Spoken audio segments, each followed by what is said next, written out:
మరొకసారి హుజూరాబాద్లో మీరు ఇచ్చేటువంటి డబ్బులు కానీ, మీ పథకాలు కానీ, మీ బెదిరింపులు కానీ ఏవి కూడా మేము లొంగము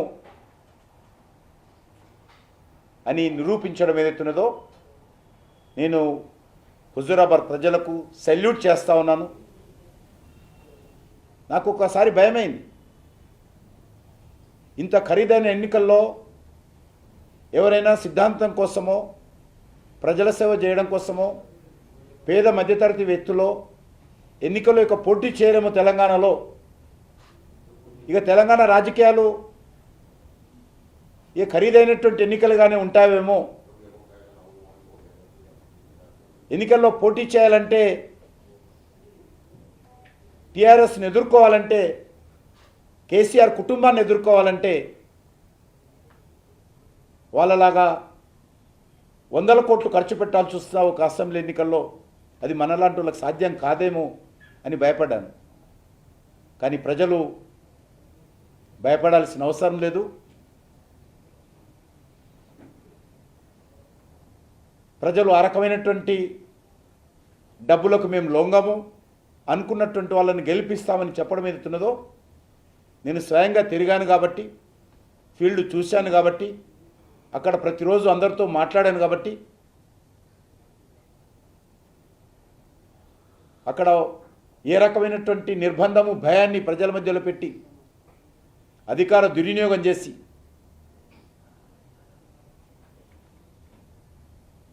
చివరకు ఎన్నికల సిబ్బంది వస్తే కూడా, చివరి రోజు పోలింగ్ రోజు ఎన్నికల సిబ్బందిని కూడా మభ్యపెట్టేటువంటి విధంగా భయపెట్టించారు.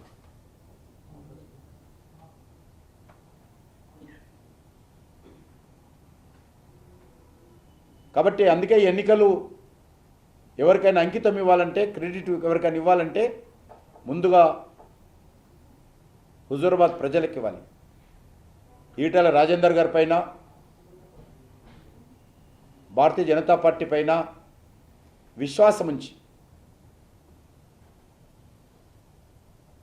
ఈ తీర్పు ఇవ్వడం ఏమవుతున్నదో,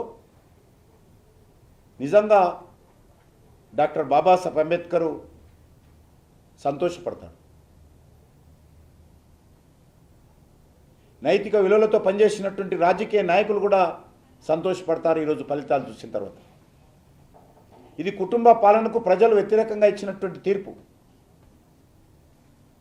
ధర్మము, నీతి, నిజాయితీకి పట్టం కట్టారు. అహంకారానికి, అధర్మానికి వ్యతిరేకంగా ప్రజలు తీర్పిచ్చారు.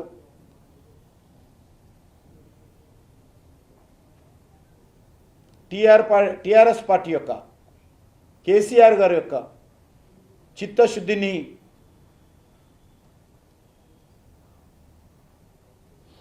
చిత్తశుద్ధి పట్ల ప్రజలలో అనుమానాలు ఉన్నాయని మరొకసారి వ్యక్తమవుతోంది. గతంలో కూడా ఎన్నికలు చూసాం. తెలంగాణ ఉద్యమ సమయంలో మహబూబ్నగర్ ఉప ఎన్నికల, ఇటీవల దుబ్బాకలో జరిగినటువంటి ఉప ఎన్నిక,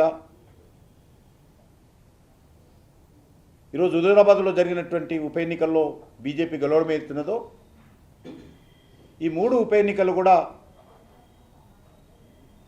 స్వయంగా నేను చూశాను. ప్రజలు అనుకుంటే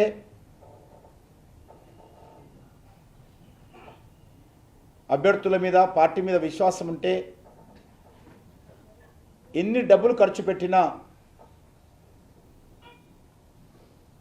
ఆ డబ్బులు పని చేయవనేటువంటిది నిరూపణ జరిగింది.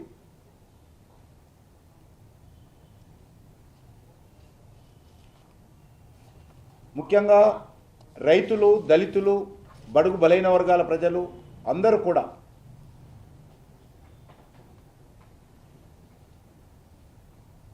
ఎన్నికల్లో బీజేపీకి అండగా ఓటేశారు. ఏ ఒక్క ఇల్లు వదిలిపెట్టకుండా, ఏ ఒక్క ఓటర్ని నిర్లక్ష్యం చేయకుండా అందరినీ టీఆర్ఎస్ పార్టీ మభ్యపెట్టేటువంటి ప్రయత్నం చేసింది. అదే స్థాయిలో ఏ ఒక్క ఓటర్ను వదలకుండా ఏ ఒక్క గ్రామాన్ని నిర్లక్ష్యం చేయకుండా అందరి దగ్గరికి మా పార్టీ కార్యకర్తలు వెళ్ళారు. అన్ని కుటుంబాలను మా అభ్యర్థి ఈటెల రాజేందర్ గారు కలిశారు.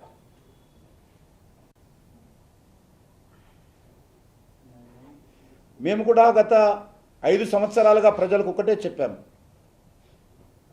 టీఆర్ఎస్ పార్టీ అన్ని రకాలుగా అధికార దుర్వినియోగం చేస్తుంది. కాబట్టి ప్రజలు మీరు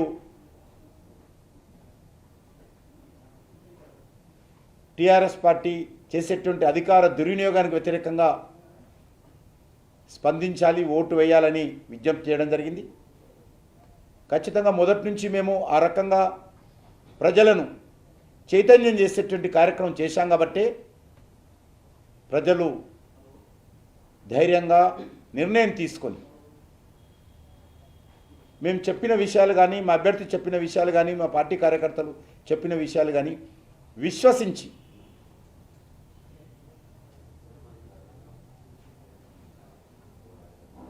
నోట్ల కట్టల కంటే నైతిక విలువలే ముఖ్యమని నిరూపించడం జరిగింది. అన్ని రకాల ఎన్నికల నియమావళిని కానీ, నైతిక విలువలను కానీ అధికార పార్టీ నిస్సిగ్గుగా వైలేట్ చేయడం జరిగింది, ఉల్లంఘించడం జరిగింది. హుజూరాబాద్కు సంబంధం లేని విషయాల మీద టీఆర్ఎస్ పార్టీ కాన్సంట్రేషన్ చేసింది.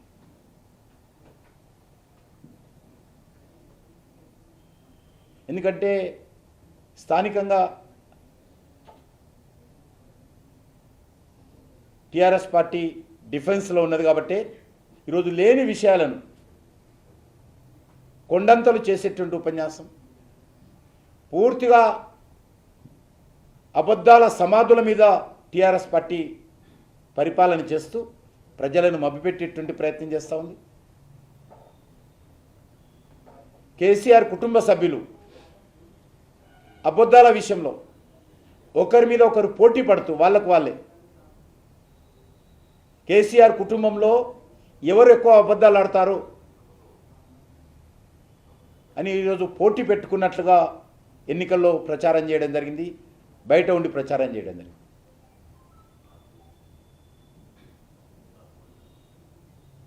కాబట్టి ఈ ఎన్నికలు ఏవైతున్నాయో నిజంగా ఒక రాజకీయాలకు ఒక దిశా నిర్దేశం చేసేటువంటి నైతిక విలువలతో కూడినటువంటి ప్రయత్నము తెలంగాణ ప్రజలు చేశారు. ఈరోజు హుజూరాబాద్ ప్రజలను ఎంత పొగిడినా తక్కువనే. హుజూరాబాద్ ప్రజలకు భారతీయ జనతా పార్టీ రుణపడి ఉంటుంది.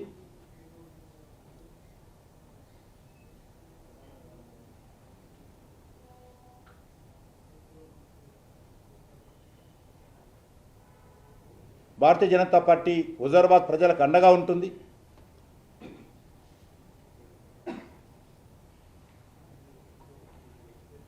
ప్రధానమంత్రి గారు ఇటలీలో ఉన్నప్పుడు ఫోన్ చేశారు వేరే పని మీద. ఎక్కడున్నావంటే నేను హుజూరాబాద్లో ఉన్నానని చెప్పాను. ఎలా ఉంది అన్నాడు. గెలవబోతున్నాం అన్నాను.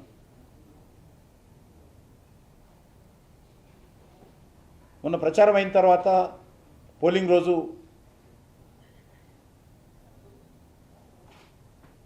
మా పార్టీ అధ్యక్షుల వారు ఫోన్ చేశాను నేను స్వయంగా. అన్ని ఎగ్జిట్ పోల్స్ మనకు అనుకూలంగా ఉన్నాయి, మన కార్యకర్తలు కూడా విశ్వాసం ఉంది, గెలుస్తున్నామని చెప్పడం జరిగింది. అందరూ కూడా సంతోషం వ్యక్తం చేయడం జరిగింది.